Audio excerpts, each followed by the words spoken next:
Ipahin ninyo ang trip ng pamilyang ito.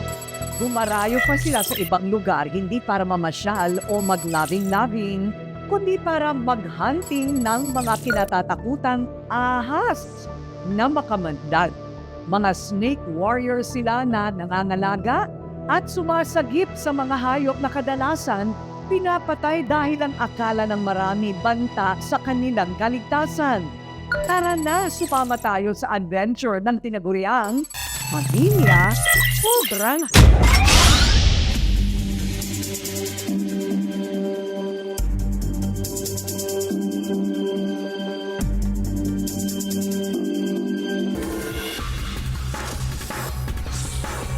Ayon sa Biblia, simbolo ng kasamaan ang ahas. Sa makabagong panahon, pinangingilagan pa rin ang mga ahas. Traidor, mapanlinlang, mapanganib. Ang kamandag nito, kayang pumatay. Ilan lang yan sa mga negatibong katangian ng ahas. Kaya ang tanong, pwede ba natin silang maging kaibigan? Ang grupong ito na nakilala namin sa San Pablo, Laguna. Hindi takot sa mga ahas dahil sila pa mismo ang naghahanap at humuhuli sa mga ito. Naabutan ng Rated Corina ang Cobra Team na nagmamadali papunta sa kanilang misyon. Sa isang sakahan sa Bai, Laguna ang sadya ng grupo. Ang pakay nila, hanapin at hulihin ang mga ahas na kinatatakutan sa lugar. Pinapunta kasi sila ng may-ari ng farm. Malimit daw kasi na pamugaran ng mga ahas ang kanilang mga tanim. Kani-kanyang galugad sa halamanan, sa ilalim ng mga paso at sa masusukal na mga lugar. Walang pinalampas ang grupo hanggang marating sila sa isang tambakan ng mga lumang gamit. Target locked. Nandito lang pala nagtatago ang kanilang hinahanap.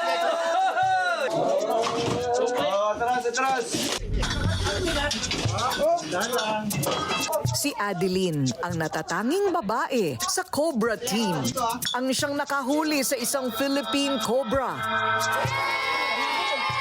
Ang Philippine Cobra ay isa sa pinakamakamandag na uri ng ahas na makikita sa ating bansa.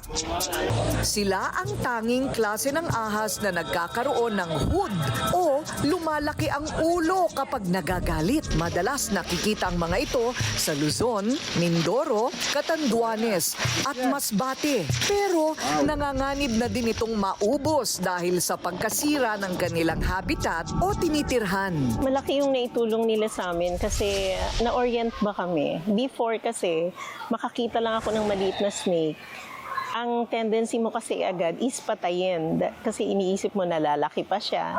And then nung na-meet ko yung sila Ian, Cobra Prince, marami siyang naituro sa amin. Like yung hindi lahat ng snake ay poisonous. Hindi mo dapat katakutan. Magugulat ka rin kasi pagka nakita mo na kasalubong mo sila. Sa mga bakas po kasi. At saka po habitat po yung medyo malamig lang po, hindi po masyadong basa. Tsaka syempre may makakain po sila. Mga daga po. Kasama ni Adeline sa Cobra Team ang kanyang kapatid na si Ian na mas kilala bilang si Cobra Prince ng Pilipinas. Ang ahas naman kagaya ng ibang hayop, mangangagat lang sila pagka kinorner sila. Kailangan lang natin gawin, bigyan natin ng distansya yung ahas.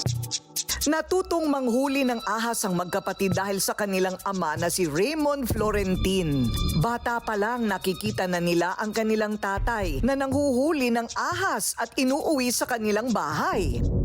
Sa galing manghuli ni Mang Raymond, nakilala siya bilang si Cobra King.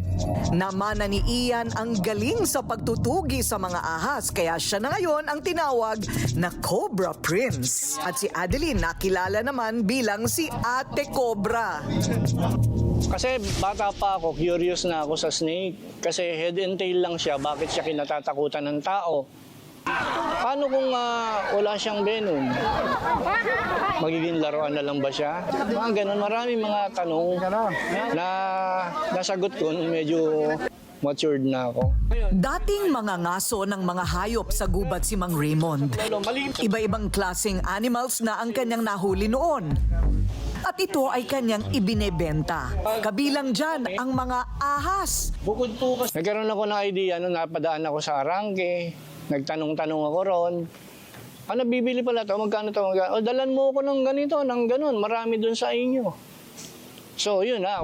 Pero nagbago daw ang lahat nang makilala niya ang 2 dayuhang nag-aaral tungkol sa mga ahas dito sa Pilipinas. Sana na to? Itinuro kay Mang Raymond ang kahalagahan ng mga ahas at iba pang wild animals para sa kapaligiran.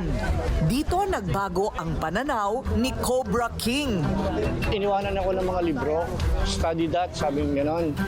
Tapos, parang sinabi nila, pagdating ng panahon, baka mapakinabangan mo.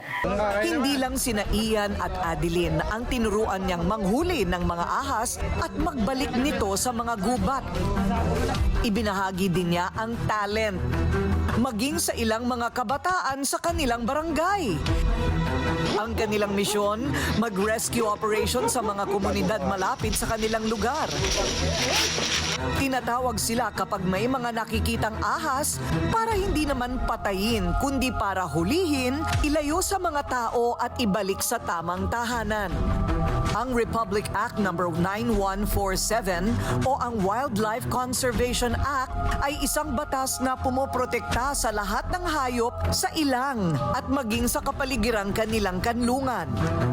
Kaya hindi dapat hulihin at patayin basta-basta ang mga ahas. Ang Cobra Team ay may mga espesyal na mga gamit para madaling mahuli ang mga ahas na hindi nasasaktan o namamatay.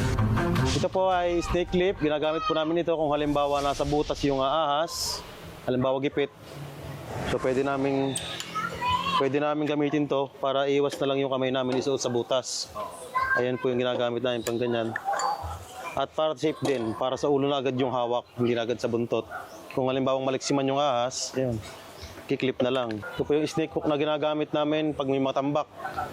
Halimbawa may mga sako, pwede po siyang ihila.